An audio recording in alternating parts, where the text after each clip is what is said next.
ओम शांति। आज का विषय है मैं अनुभवी मूर्त आत्मा हूँ। ज्ञान मार्ग में स्वयं का परिवर्तन करने के लिए अनुभवी मूर्त बनना बहुत ज़रूरी है। सारे ज्ञान का जो एसेंस है वो अनुभव की अथॉरिटी है। तो आज ये स्वमान लेंगे, मैं अनुभवी मूर्त आत्मा हूँ। अपने पुरुषार्थ के लक्ष्य को प्राप्त करने के लिए निरंतर आगे बढ़ते रहने के लिए अनुभव की अथॉरिटी चाहिए होती है। क्योंकि जहाँ भी हमें लगता है कि किसी बात में हम परिवर्तन नहीं कर पा रहे हैं तो वहाँ ज़रूर अनुभव की कमी होती है। अनुभव कैसे आता है? एक होता है हमारे जीवन का अपना प्रैक्टिकल पर्सनल एक्सपीरियंसेस, और दूसरा होता है ज्ञान के द्वारा, ज्ञान के मनन के द्वारा प्राप्त हुआ अनुभव।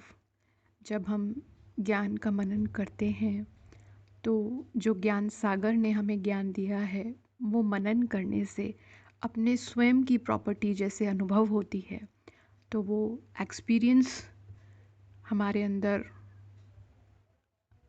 अनुभव होने लगता है। वो ज्ञान का जो पॉइंट है उसको हम अपने अंदर समाने लगते हैं। तो सिर्फ ज्ञान माना ये नहीं कि हमने कितना कंटेंट पढ़ लिया, कितने चैप्टर्स पढ़ लिए मुरलियों के, बुक्स के, बट कि हमने जो भी पॉइंट पढ़ा 1, 2, 5, 8, वो पॉइंट में से हम कितने पॉइंट के अनुभवी मूर्त बने उसको हमने अपने दिल में समाया।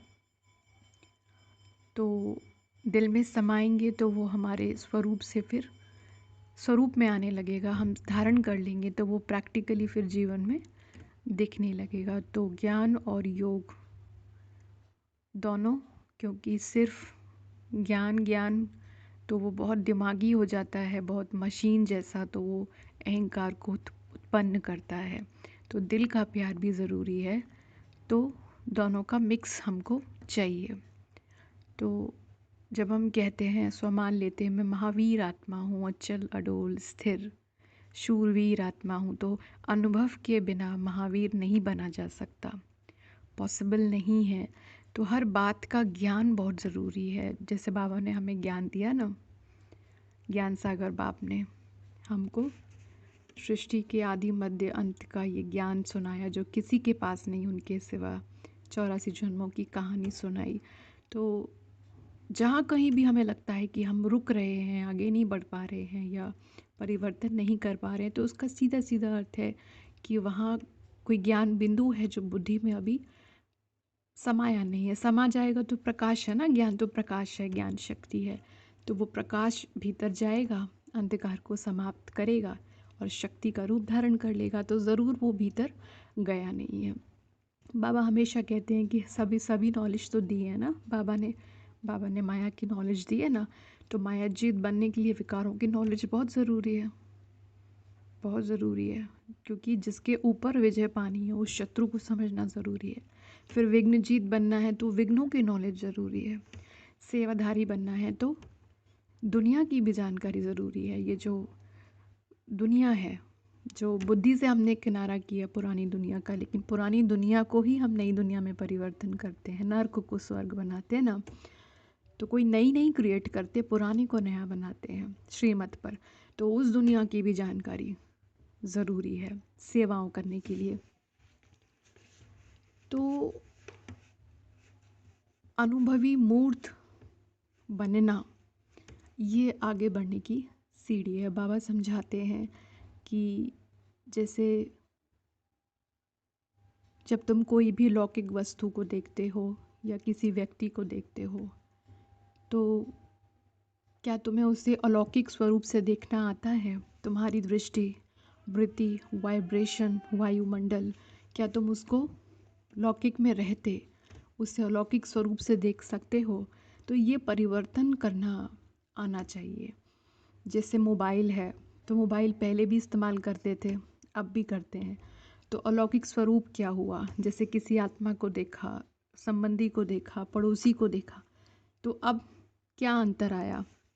तो दृष्टि का परिवर्तन, दृष्टि अलौकिक हुई कि नहीं, वृत्ति अलौकिक हुई कि नहीं, तो ये अंतर महसूस करना बहुत ज़रूरी है। जैसे अगर अभी भी हमें लौकिक संबंधों में आकर्षण होती है तो क्यों हो रही है, क्योंकि परमात्मा बाप से सर्व संबंधों का जो रस है, जो परमात्मा प्राप्ति का जो रस है, और दूसरी तरफ जो देह के द्वारा, कर्मेंद्रियों के द्वारा, जैसे नाक, कान, मुख, ये जो रस प्राप्त होते हैं शॉर्ट टर्म के, इन दोनों के अंतर को हमने अनुभव नहीं किया है। बहुत बड़ा अंतर है, ज़मीन आसमान जैसा महान अंतर। तो उस अंतर को ज़रूर अनुभव नहीं किया है, कहीं कोई कमी है, तभी हम लौकिक संबंधों की तरफ आकर्षित हो सकते हैं। तो ट्रस्टी बनकर हमको रहना है, तो वहाँ किसी भी प्रकार का कोई भी कार्य करते तो वो कार्य कैसे होगा, क्या होगा, कब होगा, इस तरीके के जो बोझ हैं या किसी भी प्रकार का जो आकर्षण होता है, वो उससे हम मुक्त रहते हैं। तो ये हमें ध्यान देना है कि जब हम सारे दिन में, बाबा कहते हैं चेक करो अमृत वेले से लेकर रात तक कि जो भी तुम देखते हो, प्रैक्टिस तो बहुत इजी है पर अटेंशन इसमें मेन पुरुषार्थ है कि सुबह से लेकर रात तक जो तुमने आँखों से देखा, सुना, कानों से, मुख से जो तुमने बोला, जो कर्म तुमने कर्मेंद्रियों से करवाया, being a authority over the body, over the all your कर्मेंद्रिय, तो जब तुमने ये किया तो तुम्हारी दृष्टि, वृत्ति अलौकिक स्वरूप में रही कि नहीं। और ये देखना है, चेक करना है कि अगर हम किसी तमोगुणी वाइब्रेशन में, वायुमंडल में भी हैं, तो क्या हम उसको अलौकिक में परिवर्तन कर सकते हैं।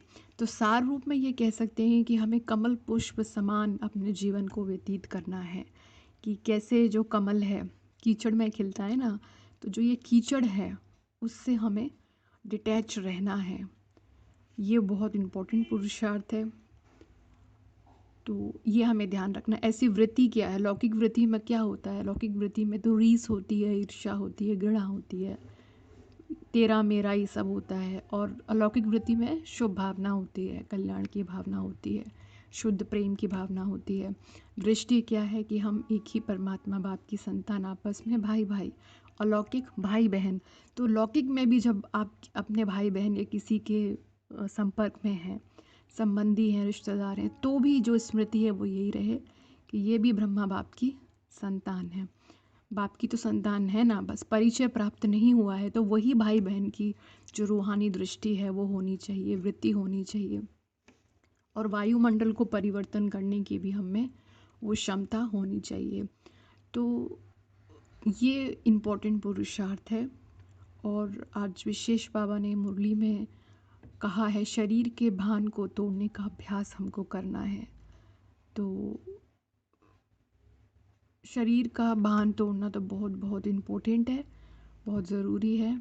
और इसमें चैलेंज यही रहता है कि शरीर से बहुत आसक्ति होती है, बहुत प्रेम होता है, तभी मृत्यु से बहुत भय होता है सामान्यतः। तो बाबा हमको सम्मान देते हैं ना कि मैं डबल काल पर जीत पहनने वाली आत्मा हूँ। एक काल है समय, टाइम, ओवर द टाइम, और दूसरा जिसको हम मृत्यु कहते हैं।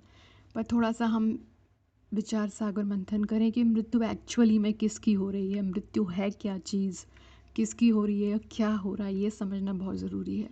It is just a change of the costume, कि बाबा कहते हैं आत्मा शरीर का आधार लेती है, तो मालिक बनकर शरीर से, कर्मेंद्रियों से सब कर्म करवाती है, एक्टिंग करती है, पार्ट बजाती है। तो छोड़ना और प्रवेश करना, धारण करना, तो ये तो 84 जन्मों किया है ना। तो ऐसे तो 84 जन्म में फिर हमारे कितने सारे मम्मी पापा हो गए, कितने सारे भाई बहन हो गए, कितने सारे पति पत्नी हो गए, क्या क्या हो गया। तो we need to realise and reinforce in our mind कि शरीर क्या है, मैं क्या हूँ, मृत्यु किसकी हो रही है एक्चुअली में। तो मेरी मृत्यु, आत्मा की मृत्यु तो नहीं होती ना, पॉइंट ऑफ लाइट है, एनर्जी है आत्मा। अथॉरिटी है शरीर की, कर्मेंद्रियों की और सूक्ष्म पावर्स की, मन बुद्धि संस्कार की मालिक है, अधिकारी है। तो ये बहुत ज़रूरी है कि ये हमें नहीं होना चाहिए। तो थोड़ा सा हम इसमें पुरुषार्थ विशेष करें। एक छोटी सी कहानी मुझे याद आ रही है, वो लेकिन है सत्य और रियल कहानी है। एक बार एक व्यक्ति पानी में डूब रहा था और उसके बचने के बिल्कुल चांसेस नहीं थे, क्योंकि जब पानी में हम डूबने लगते हैं, अनकंट्रोलेबल सिचुएशन है, दम घुटने लगता है। तो लेकिन एक बात थी कि वो भगवान से बहुत प्यार करता था, माने भक्त वाला स्वभाव, जैसे बहुत भक्ति करते हैं ना, तो बहुत हाई क्वालिटी का भक्त था। तो जब इस कंडीशन में भी उसको यही स्मृति थी, उसके मन में यही संकल्प था बार बार, प्रभु मेरी रक्षा कर रहे हैं, प्रभु मेरी रक्षा कर रहे हैं। तो ये वो बोलता रहा जब तक कि वो होश में था, प्रभु मेरी रक्षा कर रहे हैं, प्रभु मेरी रक्षा कर रहे हैं, और ऐसे ऐसे करते फिर उसको होश नहीं रहा। तो जब अगली सुबह उसने स्वयं को बिल्कुल सुरक्षित एक जहाज पर पाया, बाद में स्पष्ट हुआ कि उसका वो इतना इंटेंस फेथ था भगवान के ऊपर कि प्रभु मेरी रक्षा कर रहे हैं। तो जो जहाज सामने से आ रहा था, पायलट ने बताया कि उनका डायरेक्शन अलग था, लेकिन उन्हें एक ऐसी प्रेरणा महसूस हुई कि जैसे मुझे कोई बुला रहा है। तो उस पायलट ने कहा कि पता नहीं क्यों मुझे ऐसा लगा जैसे मुझे कोई प्रेरणा दे रहा है कि मुझे अपना डायरेक्शन चेंज करना चाहिए। तो डायरेक्शन चेंज किया तो देखा कि कोई पानी में डूबा हुआ है। तो फिर उन्होंने उसको बचाया, और उसको तो होश ही नहीं था व्यक्ति को, उसने सुबह खुद को जहाज पर सुरक्षित सेफ पाया। तो ये हमें समझना है कि किस तरीके से हम अपनी पर्सनल लाइफ की फ़िलॉसफ़ी को बनाएंगे ज्ञान के आधार से, ज्ञान के आधार से, अपने सत्य स्वमान के आधार से, ड्रामा की नॉलेज के आधार से। तो वो हमें अपनी पर्सनल फ़िलॉसफ़ीज़ जो हैं वो बनानी है, प्रिंसिपल्स बनाने हैं, ताकि लाइफ में ये सिद्धांत, कुछ सिद्धांत तो होने चाहिए ना जिसके सहारे हम अपनी लाइफ को चला सकें। तो ये आज हम विशेष ध्यान देंगे। इसके अलावा अव्यक्त इशारे तो हैं ही, और ब्रह्मा बाप समान हम अपने पुरुषार्थ में परमात्मा के अतीन्द्रिय सुख का अनुभव करें। और जैसे बाबा करते थे कि सभी संबंधियों के साथ मिलने वाले सभी लोगों को वो उनके अनादि स्वरूप में, आदि स्वरूप में, देवी देवता स्वरूप में देखते थे।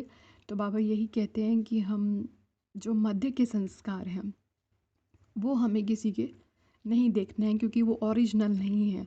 जो सत्य है, जो ओरिजिनल है, वो हमको देखना है, और जो 100% गारंटीड सत्य है कि तो बस उनको उस देवी या देव स्वरूप में हमको देखने का पुरुषार्थ करना है। ओम शांति।